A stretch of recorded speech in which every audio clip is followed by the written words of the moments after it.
함께 말씀 보시겠습니다. 마태복음 5장 4절 말씀입니다. 오늘은 한 절 말씀만 보도록 하겠습니다. 마태복음 5장 4절 말씀. 우리 한 목소리로 다 함께 읽겠습니다. 시작. 애통하는 자는 복이 있나니 그들이 위로를 받을 것이며. 우리 다시 한번 읽어볼까요? 시작. 애통하는 자는 복이 있나니 그들이 위로를 받을 것이며. 아멘. 명절 잘 보내셨습니까? 주님의 은혜 가운데 또 올 한 해도 우리 성도님들 평안 가운데 거하시기를 축복합니다. 또 가정에서 예배하시는 우리 성도님들에게도 주님 주시는 평강과 은혜가 있기를 소망합니다. 우리 옆에 있는 성도님들과 인사하겠습니다. 촉촉한 사람이 됩시다. 시작. 촉촉한 사람이 됩시다. 촉촉한 사람이 돼야죠. 오늘 말씀은 팔복 중에서 두 번째 말씀인 애통하는 자가 복이 있다라는 주님의 말씀입니다. 짧은 한 구절의 말씀이지만 정말 하나님의 나라의 백성으로 어떻게 살아가야 되는지에 대해서 우리에게 일러주는 귀한 진리의 말씀입니다. 그런데 현대를 살아가는 사람들은 애통하는 것을 싫어한다라는 거죠. 그러죠? 저도 그래요. 눈물 흘리고 가슴을 치는 일을 좋아하는 사람은 별로 없습니다. 그러지 않나요? 반대로 웃고 즐겁고 유쾌하고 이런 환경 속에서 모두가 살기를 소망하죠. 애통하는 자가 복이 있다. 이런 말은 어울리지 않아요. 이해되지도 않고 웃으면 복이 온다. 웃는 자가 복되다. 이런 말은 우리가 이해하기 쉽죠. 그러다가 보니까 하나님의 말씀을 전하는 설교도 애통하며 가슴을 치는 설교보다는 요즘에 보니까 재미있고 유머 있는 설교들 또 가볍게 들을 수 있는 설교들이 많이 이렇게 있습니다. 그런데 과거를 한번 돌이켜보면 한국교회 초창기에는 성도님들의 눈물이 그렇게도 많았습니다. 제가 1910년대, 20년대, 30년대 살지 않았지만 그래도 선교학을 보면서 공부하면서 이런 자료들을 살펴보면 그렇게도 눈물을 흘리는 성도님들의 눈물이 많았다라는 거죠. 그때는 설교도 원색적이었습니다. 폐부를 찌르는 그냥 설교를 그냥 바로바로 가감없이 했습니다. 이 부분에 대해서 저는 늘 갈등합니다.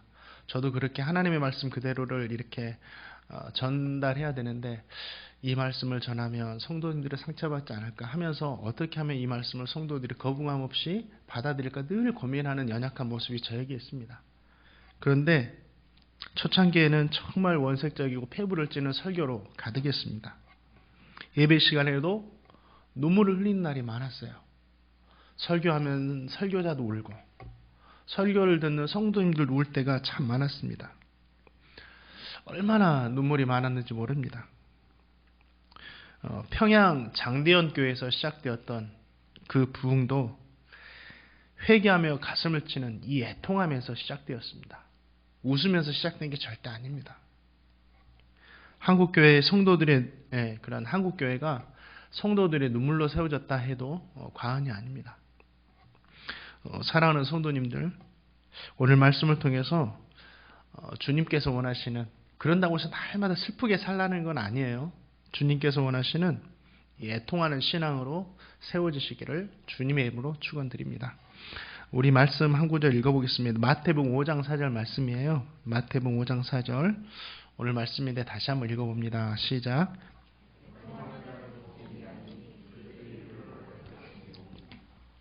애통하는 자. 이 애통이라는 말은 그냥 보통 눈물 흘리는 슬픈 그런 애통이 아닙니다. 이 어떤 거냐면 가장 가까운 사람들, 가장 사랑했던 사람들, 가족들이겠죠. 가족들이 죽었을 때 슬픔을 지니고 우는 그런 상태를 말합니다. 창세기 37장을 보니까 형들이 요셉을 팔아버리고 요셉의 옷에 동물의 피를 묻혀가지고 우리가 요셉의 옷을 발견했다고 아버지 야곱에게 가져다 줍니다. 그러니까 야곱은 내 아들 요셉이 동물에게 찢겼다, 짐승에게 찢겼다고 하면서 죽었다고 하면서 막 애통을 합니다. 옷을 찢고 가슴을 치면서 애통을 합니다. 너무 크게 우니까 그걸 바라보는 자녀들이 만류를 합니다. 그만 좀 우시라고. 그러니까 그 만류도 받아들이지 않고 내 아들 요셉이 죽었는데 나도 같이 죽겠다고, 나도 같이 죽겠다라고 하면서 그렇게 웁니다. 그게 바로 애통하는 자입니다.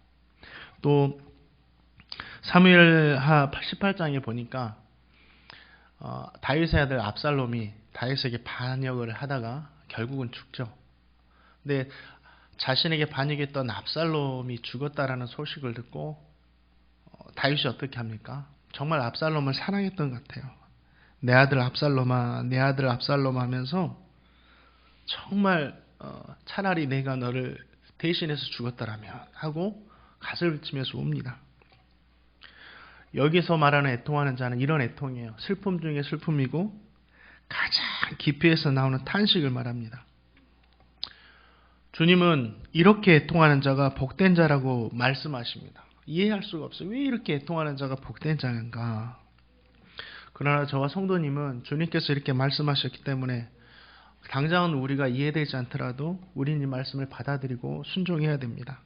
그렇다면 오늘 말씀을 통해서 왜 애통하는 자가 복이 있는지, 주님은 저와 성도님이 어떤 일들에 대해서 애통해야 하는지에 대해서 살펴보겠습니다.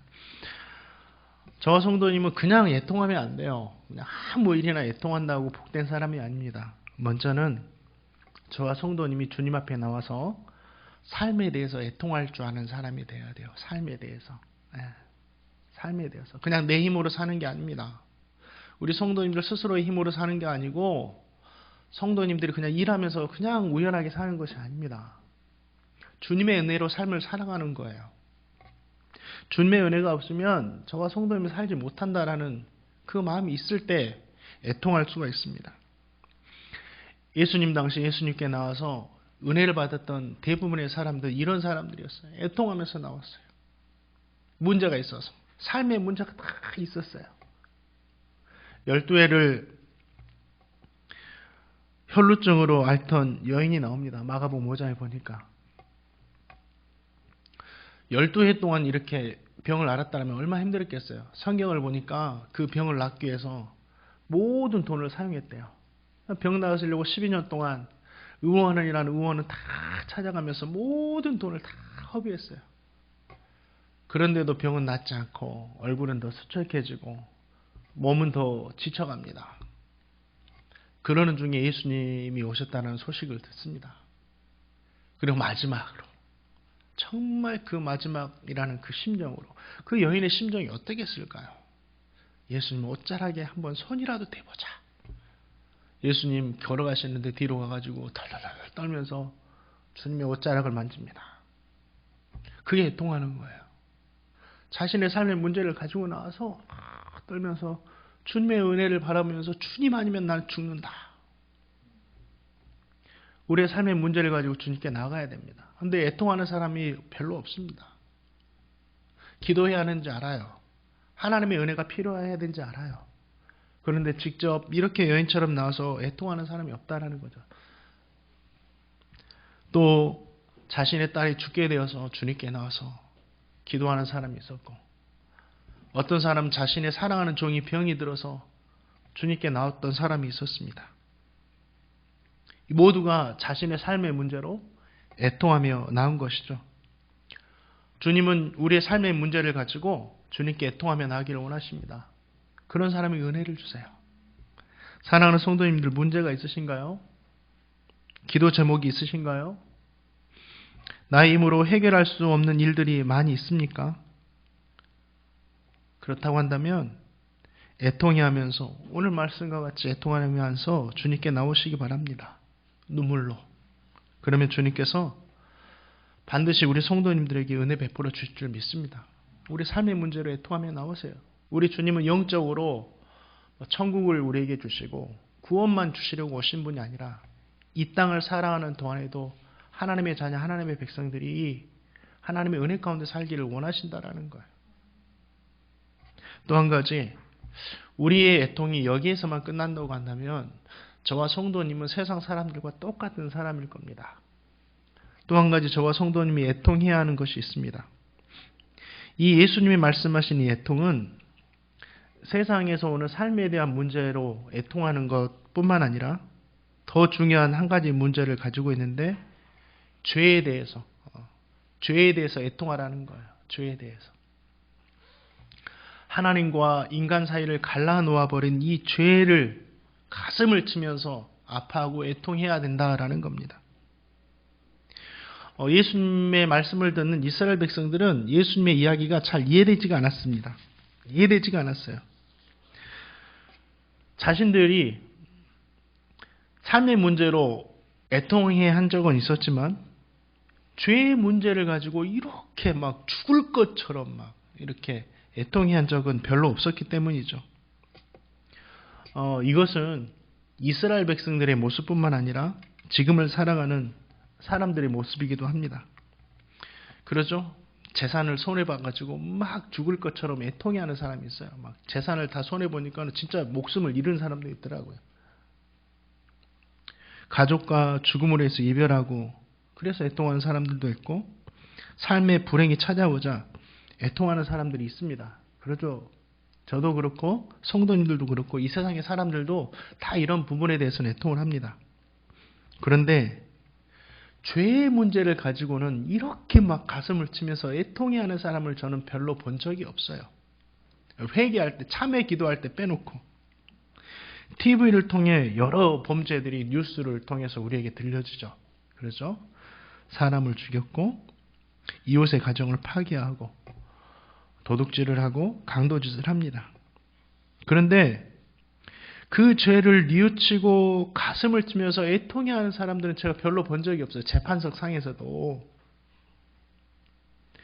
가끔 잘못했다라고 자신의 죄를 인정하지만 너무 형식적인 것 같고 대부분 침묵하고 변호사를 통해서 변명하고 정당화시키고 심지어는 자신의 잘못했음에도 불구하고 막 분노하면서 다시 내가 나가면 복수하겠다고 하는 사람들을 저는 본 적이 있습니다.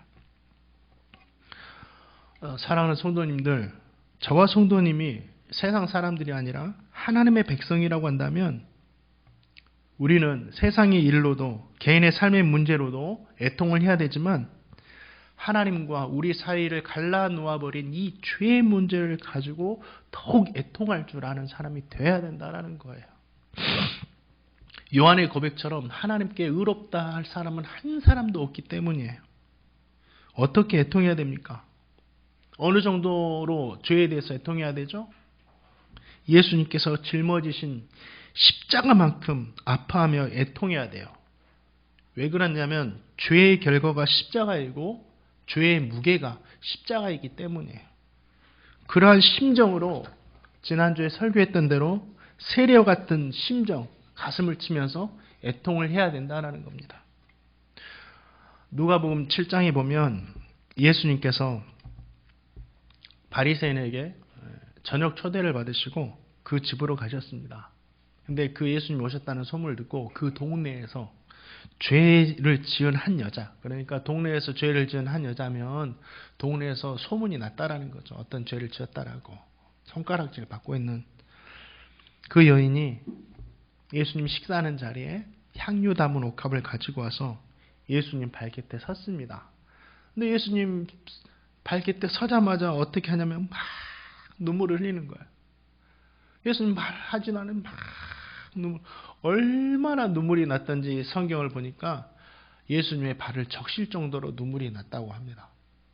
그리고 무릎을 꿇고 자신의 머리털로 예수님의 발을 씻겨요. 그리고 향유 옥합을 이렇게 부어드리죠.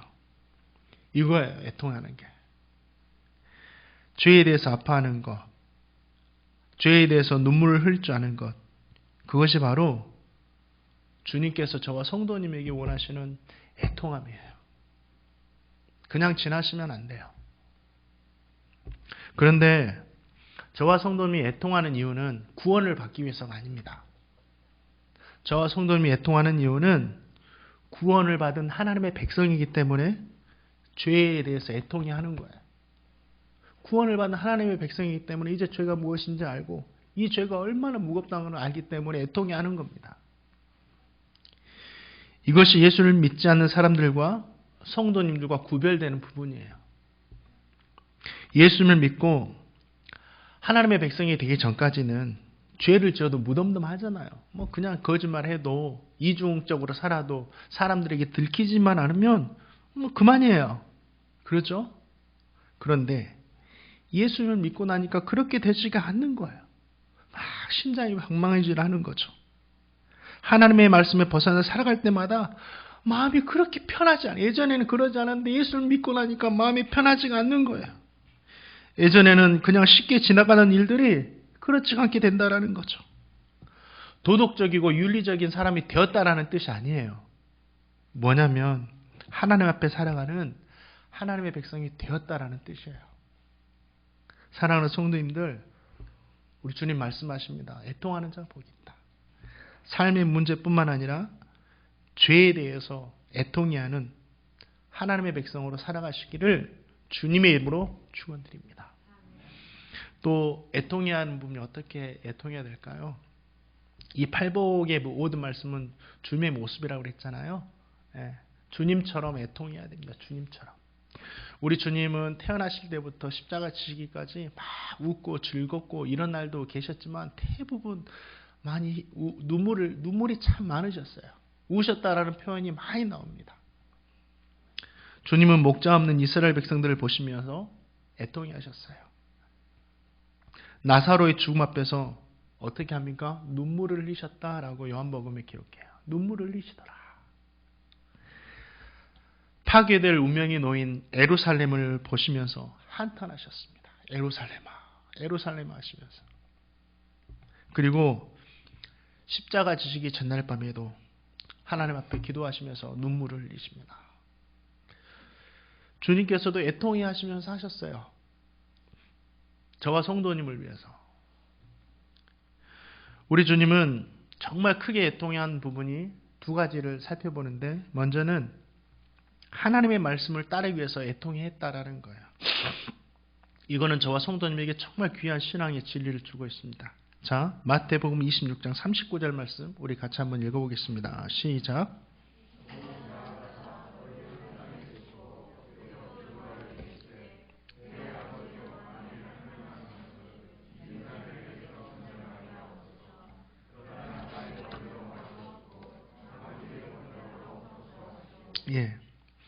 예수님은 십자가를 두시고 겟세마네로 가셔서 기도를 하셨죠. 기도하시기 전에 사랑했던 제자 3명을 데리고 갑니다. 베드로, 요한, 야고보. 이 3명의 제자를 데리고 가시죠. 그리고 제자들에게 말씀하십니다. 이 대목이 참 은혜가 돼요. 내 마음이 매우 고민하여 죽게 되었으니 너희는 여기 머물며 나와 함께 깨어있으라. 깨어있으라 하는 게 함께 기도해라는 거예요. 저도 기도 부탁을 잘 할 수도 있지만 그렇게 막 기도 부탁을 잘 하지는 않는 것 같아요. 근데 정말 위기 상황에 놓이면 기도 부탁을 합니다. 기도해 주세요. 기도해 주세요.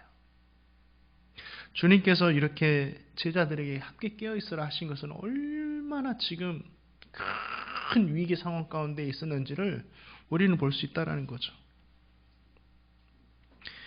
예수님께서 제자들에게 함께 기도하자고 했을 때 그 마음이 얼마나 힘들으셨는지 저는 조금이나마 이해가 됩니다. 느낄 수가 있어요. 얼마나 예수님의 기도가 처절했습니까? 이 기도의 모습을 기록했던 마태는 땀방울이 떨어지며 피같이 되었다라고, 그렇게 기도에 열심을 내었다라고, 죽을 것처럼 기도하신 거예요. 이것이 바로 애통 중에 애통이고 슬픔 중에 슬픔이고 고민 중에 고민이었죠. 그 애통하는 기도 후에 주님은 하나님의 뜻인 십자가를 지시기 위해서 나가셨다라는 거예요. 이게 무엇이죠? 예수님께서도 하나님의 뜻을 이루시는 것은 쉽지가 않은 것이었어요. 그냥 십자가를 지신 것이 아니라 이러한 고민과 슬픔과 애통의 시간 후에 십자가를 지실 수가 있었어요. 그렇다면 저와 성도님도 마찬가지예요. 애통하는 기도 없이 절대로 하나님의 말씀에 대한 순종으로 나갈 수가 없다라는 거예요. 왜입니까? 십자가뿐만 아니라 하나님의 말씀에 대한 모든 순종은 내 자신의 죽음이 없이는 가능하지가 않습니다. 내 자신이 죽을 때 하나님의 말씀대로 살아갈 수가 있는 거예요. 그래서 사도 바울이 갈라디아 2장 20절에서 내가 십자가에 못 박혔다. 이젠 내가 산 것이 아니라 주님께서 내 안에서 다시 사신다. 저와 성도님들 주일 예배 드리는 것, 내가 죽었기 때문에 가능한 거예요. 내가 죽었기 때문에 이 시간을 나와서 하나님께 예배할 수가 있는 겁니다. 11조 내는 것 쉬운 것 같죠? 내가 죽을 때 가능한 겁니다. 봉사하는 것 쉽습니까? 내 시간, 내 모든 것들을 쪼개서 드리는 건데 이게 진짜 내가 죽었다라는 그 증표입니다. 이 모든 것들은 정말 주님처럼 애통하는 이 기도를 통해서만 하나님의 말씀에 따라 저와 성도님이 살아갈 수가 있다라는 거예요. 사랑하는 성도님들, 저와 성도님 모두가 주님처럼 하나님의 말씀에 살기 위해서 정말 그 말씀 붙들고 애통하며 기도하실 수 있기를 주님의 입으로 축원드립니다. 이렇게 기도할 때 정말 되지 않는 부분을 끌어안고 기도하세요. 주님 도와달라고. 주님처럼 한번 기도해 보세요. 주님, 이 부분은 내가 안 되는데, 이 부분은 내가 죽지를 못했는데 하나님 도와달라고. 하나님께서 분명히 그 애통하는 기도를 통해서 그렇게 될 수 있도록 응답 주실 줄 믿습니다. 또 우리 주님께서 무엇을 가지고 애통해하며 기도하셨습니까? 누가복음 19장 41절 한번 읽어보겠습니다. 누가복음 19장 41절 시작. 네. 예루살렘 성을 향해서 바라보시면서 애통하셨죠. 이 뭐예요? 교회를 향해서 애통해 하셨다라는 거예요. 주님께서 공생의 마지막 사역인 십자가를 지시기 위해서 이제 예루살렘으로 가셨죠. 그리고 멀리 있는 이 예루살렘을, 이 성을 보시면서 지금 우시는 거예요. 슬퍼하면서 비통해 하셨다. 이 우셨다라는 말이 슬퍼하다, 비통하다 이 말이에요. 애통했다 이 말입니다. 일 정도로 애통했어요. 왜 그렇습니까? 아무리 자신이 하나님의 아들 메시아였음을 그렇게 3년 동안 증거해도 예수를 믿지 않으니 결국은 이들이 심판을 받을 수밖에 없는 이 현실을 바라보면서 이스라엘 백성들을 바라보면서 우시는 거예요. 아무리 해도 예수를 믿지 않는 이 사람들, 결국은 멸망당할 수밖에 없는 이 사람들을 보면서 우시는 거죠. 그런데 예루살렘 성에는 하나님, 예수님은 보시고 우시는데 예루살렘 성에는 하나님을 섬긴다고 하는 사람들로 가득했어요. 대제사장들도 있었고 레인도 있었고 하나님을 열심히 섬기는 유대인들도 있었고 하나님을 섬기는 사람들로 가득했습니다. 제사 드리기 위해서 모였던 사람들이 정말 많았습니다. 그런데 주님은 그 예루살렘 성의 모습을 막 우시는 거예요. 왜 그들이 그런데 성전에 가득했죠? 하나님을 섬기기 위해서가였습니까? 아니에요. 예수님께서 예루살렘 성에 들어가셔서 이 한탄하신 후에 예루살렘 성에서 들어가셔서 무엇 하십니까? 돈 바꾸는 사람들의 상을 막 엎으시고 비둘기 파는 자들의 의자를 막 둘러 엎으시고 그러면 장사하는 사람들은 다 내어 쫓으면서 말씀하세요. 내 집은 만민이 기도하는 집이라 일컬음을 받으리라 하였거늘 너희가 강도의 속을 만들어버렸다. 이렇게 하시는 거예요. 그들은 예루살렘 성에 가득했던 것이 하나님을 섬기기 위해서가 아니라 신앙을 가장해서 자신들의 이익을 추구하기 위해서 모였던 사람들이었다라는 거죠. 하나님께서 예배하는 성전, 하나님께 기도하는 성전을 돈이 오가는 성전, 자신의 이익을 추구하는 성전으로 만들어버렸다는 거예요. 그것이 예루살렘 성의 모습이었으니 예수님께서 보시고 얼마나 한탄하셨을까요? 하나님께 드리는 예배, 제사가 돈벌이 수단이 되었고 하나님이 아닌 그 안에는 뭘 섬기는 거예요? 이 사람들이 결국은 돈을 섬기는 사람들이 되어버렸어요. 이게 예루살렘 성의 모습이었습니다. 저는 이 말씀이 이 시대를 보여주고 있다고 생각해요. 그리고 저와 성도님은 이 말씀을 보면서 예수님처럼 애통해야 됩니다.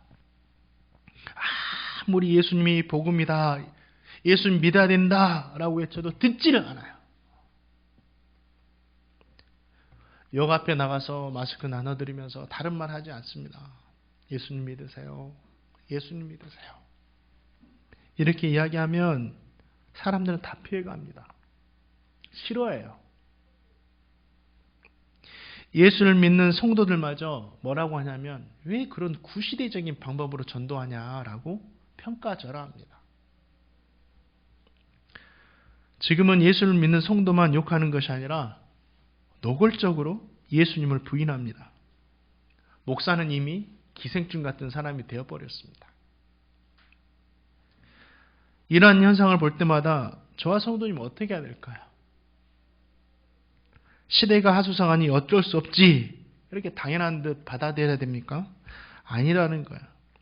예루살렘 성을 바라보시면서 우셨듯이 저와 성도님도 울어야 돼요. 저 사람 예수 믿어야 되는데. 저 사람 예수 믿어야 되는데. 우리는 포기하지 않아야 돼요. 세상 사람들이 저와 성도님에게 무엇이라고 말하든 저와 성도님 포기하지 않아야 돼요. 그 포기하지 않았다는 뜻이 뭐예요? 애통하며 울었다라는 거예요. 애통하며 우는 것은 우리가 포기하지 않는다라는 거예요. 주님께서 예루살렘 성전에 들어가서 막 상을 띄웠고 사람들을 쫓아내신 이유가 뭐죠? 그들을 심판하기 위해서입니까? 아니요. 그들이 아직 포기하지 않으셨다라는 거예요. 사랑하는 성도님들, 세상이 저와 성도님에게 어떻게 돼야든지, 그러죠? 예수 믿는 사람 이상하다, 뇌가 없다, 자신의 재산 다 갖다 바친다, 주식회사 주 예수다, 이런 소리들이 많이 있더라고요. 그런 소리를 한다 하더라도 저와 성도님이 세상에 대해서 어떻게 해야 되죠? 포기하지 않아야 돼요. 예수님처럼 그들을 향해서 눈물을 흘릴 줄 아는 사람이 돼야 돼요. 예수 몰라서 그렇지. 저 사람들도 예수 믿어야 되는데. 예수 믿어야 되는데. 이런 예수님처럼 애통함 있기를 주님의 이름으로 축원드립니다. 또 한 가지 교회의 모습을 보고 애통해야 돼요. 이 예루살렘 성전의 모습이 지금의 교회라고도 말할 수가 있겠죠. 근데 저는 뭐 다른 교회 이야기할 이렇게 위치도 아니고 뭐 한국 교회를 평가할 그럴 만한 사람도 아닙니다. 저는 그냥 이 말씀을 통해서 우리 교회, 우리 행복누리 교회만 말하고 싶어요. 우리 행복누리 교회는 주님 오실 때까지 만민이 기도하는 집으로 남기를 소망합니다. 그래야 돼요. 우리 행복누리 교회는 세상이 점점 어려워져도 물질이 목적이 되는 교회가 아니라 하나님을 섬기는 신앙이 목적이 되는 교회가 되기를 소망합니다. 그렇다고 해서 제가 뭐 물질에 자유롭다, 물질을 극복했다 이런 사람이 아니에요. 늘 물질로 저도 고민해요. 물질이 있어야 교회와 성도님도 섬겨갈 수 있고 선교도 할 수 있고 생활도 할 수 있기 때문이죠. 이러한 연약함을 알기 때문에 더 물질이 목적이 되지 않도록 애통하면서 기도해야 된다는 거예요. 그래야 주님께서 붙들어 주신다는 거죠. 우리 교회가 주님께 오셔서 막 뒤엎으시는 교회가 아니라 예루살렘아 예루살렘아 하시면서 행복누리 교회야 행복누리 교회 이렇게 한탄하시는 교회가 아니라 작지만 칭찬받는 교회 되시기를 주님의 이름으로 축복합니다. 저는 그렇게 소망을 해요. 하나님 오실 때 우리 교회를 보고 우실까? 애통이 하실까? 아니면 잘했다고 칭찬 흐뭇해 하실까? 저는 우리 교회를 보시고는 애통이 하지 않으셨으면 좋겠어요. 정말 흐뭇해 하셨으면 좋겠어요. 우리 성도님의 모습 보시고도 그렇게 되시기를 축복합니다. 또 애통하는 자가 복이 있다고 말씀하셨습니다. 왜 애통하는 자가 이렇게 애통하는 자가 복이 있죠? 자, 마태복음 5장 4절 말씀 다 같이 다시 한번 읽어보겠습니다. 읽겠습니다. 시작. 예, 애통하는 자가 복이 있다라는 것은 위로를 받기 때문이래요. 위로를 받는다. 그렇죠?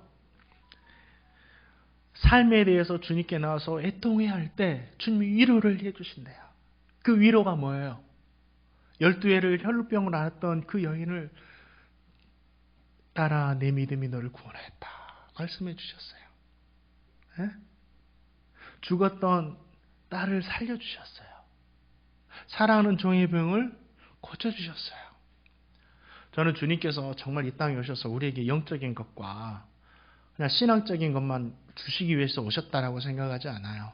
말씀을 보면 이 땅의 삶에 대해서도 하나님께서 은혜 베풀어 주시기 위해서 오셨어요.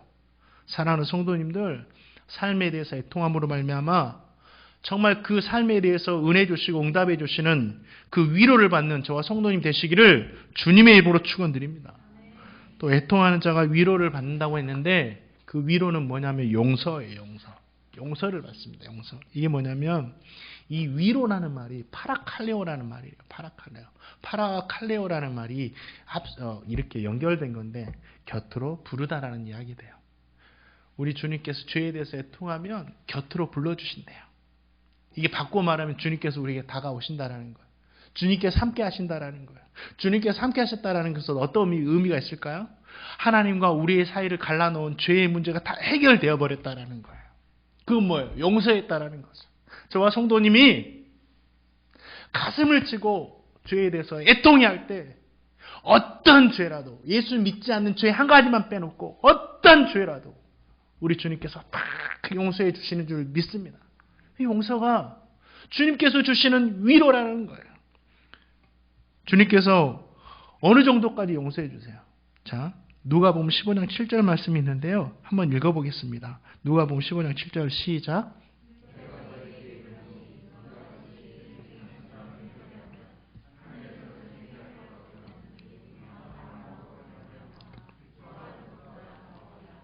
하나님께서 받으시는 의인 99을 통해 받으시는 영광이 얼마나 크겠어요. 그러죠?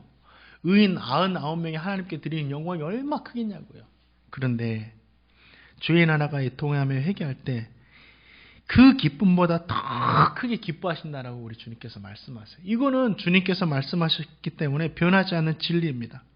주님께서는 죄인이 회개할 때 그러한 마음으로 용서해 주세요. 너무너무 기뻐하신다라는 거죠. 하나님께서 죄에 대해 애통해하며 회개하는 것이 이렇게 하나님께서 영광이 되고 기뻐하신다. 이 사실 잊지 마시기 바랍니다. 용서, 위로, 파라칼레오. 이 용서가 주님이 주시는 위로예요. 그럼 우리 주님께 나갈 수 있다라는 거예요. 우리 주님은 십자가를 통해서 다 모든 죄를 용서해 놓으셨어요. 주님께 나오시면 돼요. 애통하면서.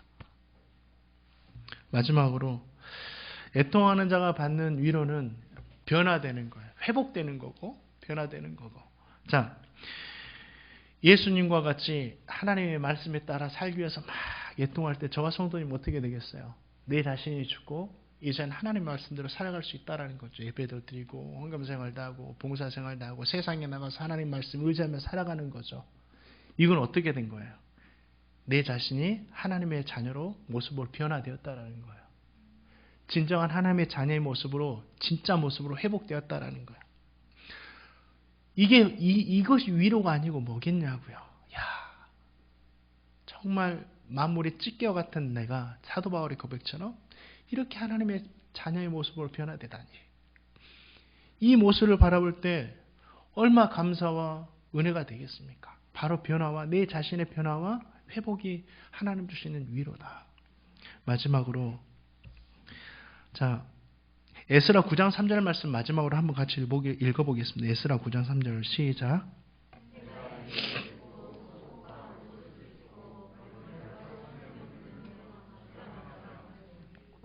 예. 이 에스라가 이 이스라엘 백성들의 모든 죄를 끌어안고 이렇게 기도하는 내용입니다. 통하면서 예수님을 모르고 살아가는 사람들을 보면서 우리는 정죄하고 판단하고 이걸 하기 전에 뭘 해야 돼요? 주님처럼 울어야 돼요. 애통해야 돼요. 주님 도와주세요. 저 사람 도와주세요. 하나님 저 사람에게 은혜 베풀어 주세요 하고 애통해야 된다는 거예요. 그런 성도에게 위로가 주어지는데 어떤 위로입니까? 내 자신의 변화뿐만 아니라 그 애통하는 기도를 통해서 뭐예요? 그 사람들을 회복시켜 주신다라는 거예요. 자,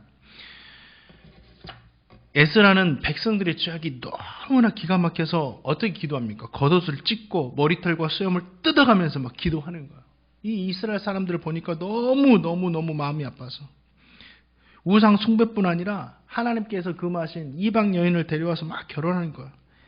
이방 여인과 결혼한다라는 이것도 우상을 내가 받아들인다라는 뜻이에요. 솔로몬이 후궁 1000명과 결혼했는데 후궁들이 다 우상을 가지고 들어왔어요. 결국은 솔로몬도 우상을 섬겨버리네요. 이러기 때문에 이방 여인과 결혼하지 말라고 하셨다는 거예요. 큰 죄였죠. 그래서 에스라 10장 1절 보면 에스라 선지자는 울면서 하나님께 크게 통곡함으로 백성의 죄를 자신의 죄처럼 끌어안고 기도했다라는 거예요. 그러자 그 에스라의 모습을 본 이스라엘 백성들이 에스라 앞에 모여서 어떻게 합니까? 자신들의 죄를 고백하면서 하나님 앞에 회개합니다. 그리고 그들은 이방인 아내와 자녀들을 다 돌려보내겠다고 우리 약속을 합니다. 우리가 자녀를 다 돌려보내겠다. 하나님께서는 에스라 선지자가 했던 애통하는 기도를 통해서 어떻게 하십니까? 자기 자신뿐만 아니라 이스라엘 백성들을, 사회를, 국가를 변화시킨다라는 거죠. 회복시켜 주셨다라는 거예요. 이게 바로 주님께서 주시는 위로예요. 사랑하는 성도님들, 예수님처럼 애통하심으로 기도하시는 저와 성도님 되기를 축복합니다. 그럴 때, 예수님처럼 애통하며 기도할 때, 그럴 때 어떻게 됩니까? 정말 예수님처럼 그렇게 하니까 온 인류가 변화받았던 것처럼 내 자신이 변화되고, 또 하나님 은혜 주시면 교회가 변화되고, 사회가 변화되고, 심지어는 이 나라, 이 민족까지 변화될 줄 믿습니다. 말씀을 맺을게요. 애통하는 자가 복이 있습니다. 왜입니까? 위로를 받기 때문입니다. 삶의 모든 문제를 가지고 애통하시기 바랍니다. 주님께 나와서, 사람 앞에 애통할 필요는 없어요. 주님께 나와서 애통하세요. 죄의 문제를 가지고 애통하세요. 주님처럼 하나님의 말씀대로 살기 위해서 애통하시고, 예수 믿지 않는 사람들과 주님을 잃어버린 이 교회들을 위해서 애통하며 기도하시기 바랍니다. 그렇게 애통하며 기도함으로 하나님의 은혜를 응답받고 용서받고 변화와 회복에 주님 주시는 복을 누리는 저와 성도님 되시기를 주님의 입으로 축원드립니다.